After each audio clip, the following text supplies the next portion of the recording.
And that's where we get to what I want to really talk about. And the main point I want to make with this on this topic, or my main thoughts about the topic, is that what is our reaction / response to fear, and how does fear benefit us?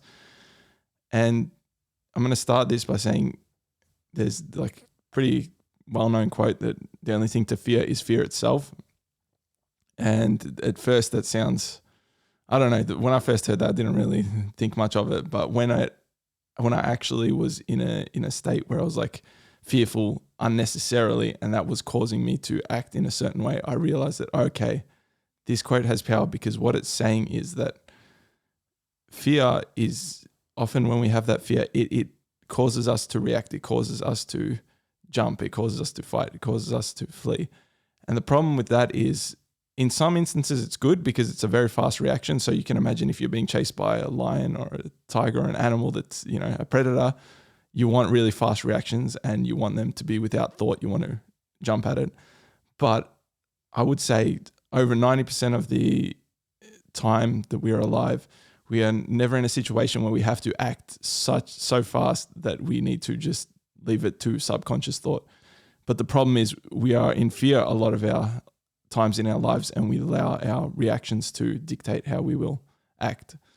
So when I say fear, what's the quote? The only thing we should fear is fear itself. I really believe that, because I want to make sure that when I am fearful of something, I'm not allowing that to dictate how I respond to whatever that is. I want to make sure that, okay, I want to choose how I respond to this. I most likely have time to think about what the stimulus is, think about how my actions are going to affect my response, and then come up with a response of my own, like, conscious thought.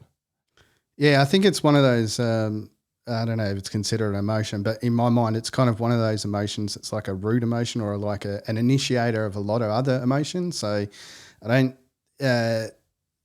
the feeling of fear then creates a reaction of maybe aggression, like weakness, freezing, running, like fleeing. Yeah, there's certain different emotional responses that come, that fear initiate, I guess, in you.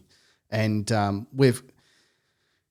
in nature, it was really good for that fight, flight, and freeze kind of scenario. That was really good in a natural instinct. But now that we've sort of live in controlled environments, that we remove those natural hazards, I guess, we still have fear, but we maybe we don't need to react like we reacted in nature. We've got more time to actually understand or to respond to whatever had happened, whereas in the past you just don't have that response. And maybe that is the need to feel that fear. So often, like, this is something I always think about as well. So, like,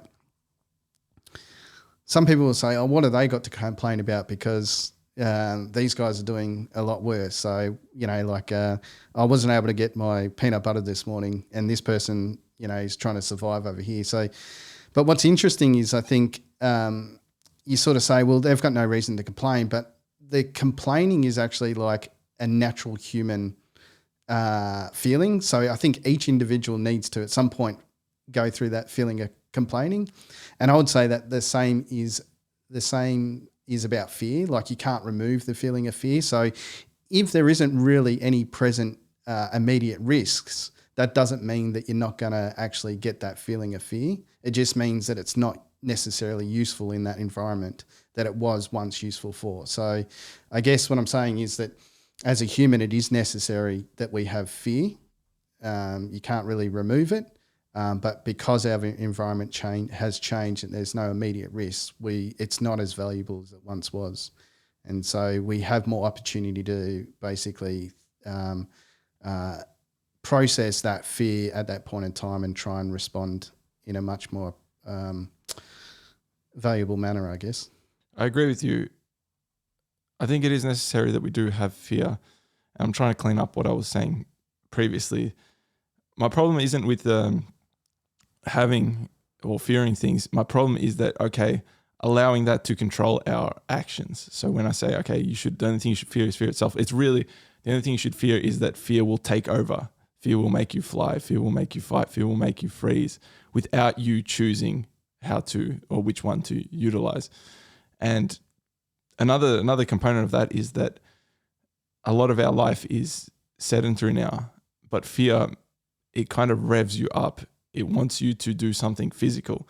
And so when you're sitting like at a computer screen and you're having an argument with someone, or you see something that scares you, maybe you watch a scary movie or something, whatever it is it's bringing up that sense of fear in you, it's actually revving up your body to do some physical activity as if it needs to react in a way that is physical. But a lot of the time it is unnecessary for us to react in a way that's physical.